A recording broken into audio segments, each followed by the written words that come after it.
Il y a une vidéo marrante qui a circulé il y a pas longtemps là. En gros, c'est un gars, il a tenté de voler un téléphone d'une meuf, tu sais, dans le métro quoi. Sauf que elle s'est pas laissé faire. Elle a fait taire toute la rame, elle a fait biper le téléphone et le gars s'est fait mais choper en beauté. Donc là, le gars, eh ben, il a dû assumer, tu vois. Mais en vrai, il y a des gens qui nous veulent en ce moment des milliards par an. On connaît leur nom, on connaît leur adresse. Sauf que quand on les accuse, ils disent « Ah, c'est pas moi, c'est la crise économique ». Je veux dire, les pires crapules, plus ils ont de fric, moins ils assument quoi. Et donc aujourd'hui, sur la chaîne du Canard Réfractaire, on va voir ensemble comment les bourges de ce pays organisent le plus grand racket de France.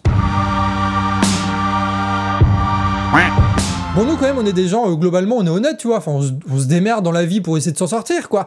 Mais t'inquiète qu'à chaque fois qu'on va travailler, il y a des types qui sont au-dessus de nous et qui ont bien organisé les choses pour nous exploiter comme il le faut. Et l'étendue de cette escroquerie c'est énorme, hein. Il y a un bilan qui est sorti là sur les 40 plus grandes entreprises qui sont cotées en bourse. Et au total, ils ont fait 153 milliards de profits en 2023. C'est un record national, messieurs dames. Avec cet argent, oh, je dis ça comme ça, on pourrait tripler le budget de l'hôpital public français. Voilà, 3 fois plus d'hôpitaux, 3 fois plus d'infirmières, 3 fois plus de soignants, 3 fois plus de malades, 3 fois plus d'opérations, voilà, ce genre de choses. Et évidemment, au sommet des profiteurs de cette crise, on retrouve notre Bernard Arnault national qui a décidément bien fait d'investir sur l'élection de Macron en 2017 avec sa petite machine de propagande. Sa boîte, la LVMH, a fait 15 milliards de profits en 2023.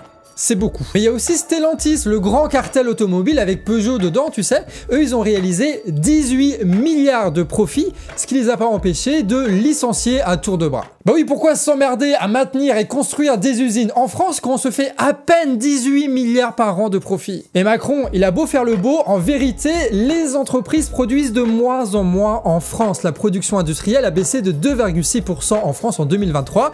Et la Pologne, c'est plus 44%. Voilà. Et le pire dans cette histoire, c'est que ces entreprises-là, elles n'ont pas inventé un truc incroyable en 2023. Non, c'est genre comme Total, tu vois. Total, tout ce qu'ils ont fait en 2023, c'est augmenter le prix du pétrole. Et du coup, bah, ils ont augmenté leur marge et ils ont eu des bénéfices records avec 19 milliards d'euros en une seule année. D'énormes profits sans avoir besoin d'investir, c'est pour ça que les capitalistes, ils adorent l'inflation. Et d'ailleurs, c'est pareil pour l'agro-industrie, c'est pareil pour les matières premières ou pour les entreprises de transport. Là, en fait, c'est toujours pareil, c'est des grands cartels capitalistes qui ont décidé en haut de leur petite tour de la défense, là, avec leur petite réunion à la con, et bah d'augmenter leur marge pour augmenter leurs profits. Bah oui. Eux, ils ont toujours plus de pognon, nous, on en a toujours moins.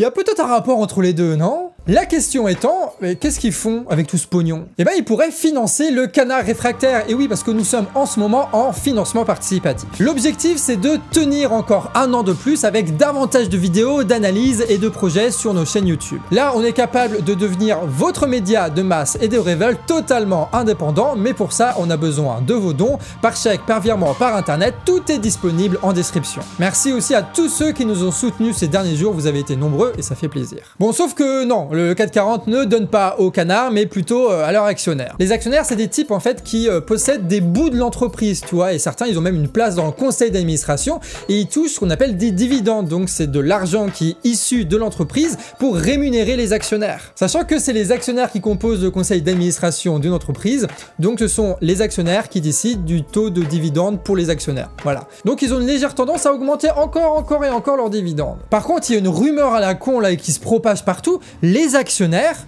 ils n'investissent pas dans l'entreprise. Ah non, non, les actionnaires, ils ont juste acheté une action. Ils ont acheté une action à un autre actionnaire, qui l'avait acheté à un autre actionnaire, qui l'avait acheté à un autre actionnaire, etc.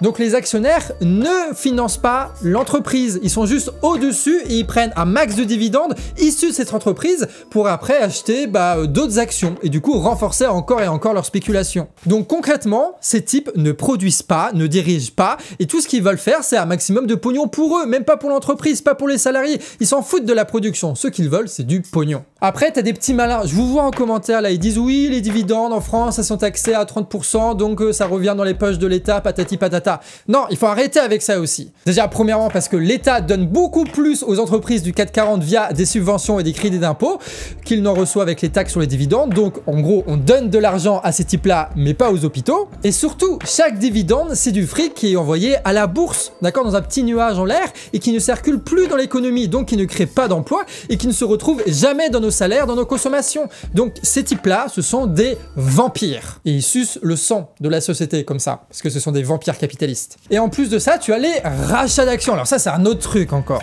En gros, tu as des boîtes. Ils rachètent leurs propres actions, d'accord, pour que les actionnaires soient moins nombreux, et du coup, les actionnaires qui restent, ils vont avoir plus de dividendes, ce qui va augmenter la valeur de leur action. Et les rachats d'actions, ça représente 30 milliards d'euros pour le CAC 40, en une seule année, pour 2023, encore une fois. Donc ça fait 100 milliards qui sont pompés des grandes entreprises françaises dans lesquelles on travaille, dans lesquelles on dépense notre argent, donc 100 milliards qui sont directement envoyés dans la poche des actionnaires pour les enrichir. Voilà. Donc c'est sûr que si pour nous c'est la galère en ce moment, pour eux, c'est la belle vie. Et justement, ce rachat d'actions par les entreprises pour enrichir encore plus ses actionnaires, c'est la goutte qui a fait déborder le Macron, tu vois. Il a critiqué, je cite, ceux qui font des revenus tellement exceptionnels qu'ils arrivent à utiliser cet argent pour racheter leurs propres actions. Alors oui, non, t'es pas obligé de regarder autour de toi, rien n'a été fait, évidemment. Il a juste balancé ça il y a un an pour nous calmer parce qu'à l'époque, tu sais, Total faisait des records, mais de bénéfices incroyables, et nous, on payait les gasoil à 2 € le litre. Tu te rappelles de cette histoire? C'était il y a pas si longtemps, Bref, il blablate pour essayer d'étouffer les sujets, mais puis rien n'est fait, voilà. On le conseille toujours le même année après année.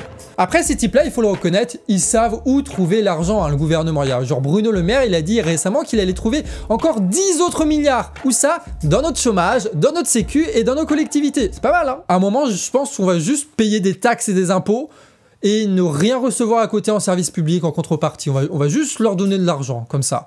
Je pense qu'ils aimeraient bien. Mais Bruno, en vrai, il est très très fort parce qu'il a dit « Nos compatriotes comprennent que nous dépensons parfois trop pour des personnes qui ne le méritent pas. » Ah ça c'est clair, mon petit Bruno. C'est quoi ton salaire exactement? Juste une petite question pour savoir. Des petits toutous, tu sais, qui sont juste là pour faire le taf pour la bourgeoisie. Et puis quand ils ont fini, comme Jean-Michel Blanquer, ils sont recasés à Veolia, tu sais, pour service rendu aux multinationales françaises.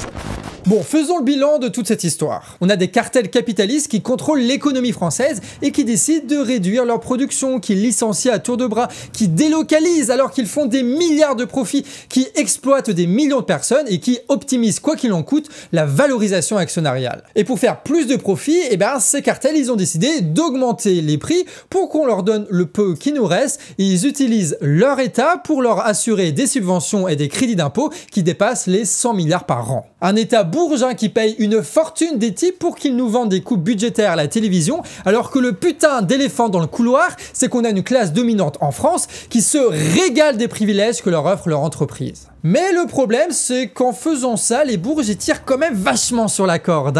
Genre augmentation des prix, augmentation du chômage, baisse des services publics, renforcement des inégalités. Ça commence à chauffer un petit peu partout en France avec les agriculteurs, les quartiers, les retraites, et maintenant on a la guerre aussi qui nous unit, tu vois, qui nous dit putain, il faudra peut-être faire quelque chose, tu vois. Et quand je dis ça, je parle pas d'une taxe sur les super profits, on n'est pas le parti socialiste quand même, on se respecte un peu. Non, je dis genre qu'enfin on s'organise pour que les grandes entreprises françaises soient des entreprises du peuple, pour le peuple et par le peuple. Avec des petites réquisitions, voilà, le mot est dit, le mot est lancé. C'était le Canard Réfractaire, j'espère que cette vidéo vous a plu. Mettez par commentaire ce que vous pensez de tout ça, partagez la vidéo un maximum autour de vous et abonnez-vous à la chaîne. Et encore une fois, on est en financement participatif, donc c'est le moment ou jamais pour soutenir notre travail. Sur ce, des bisous et à la prochaine.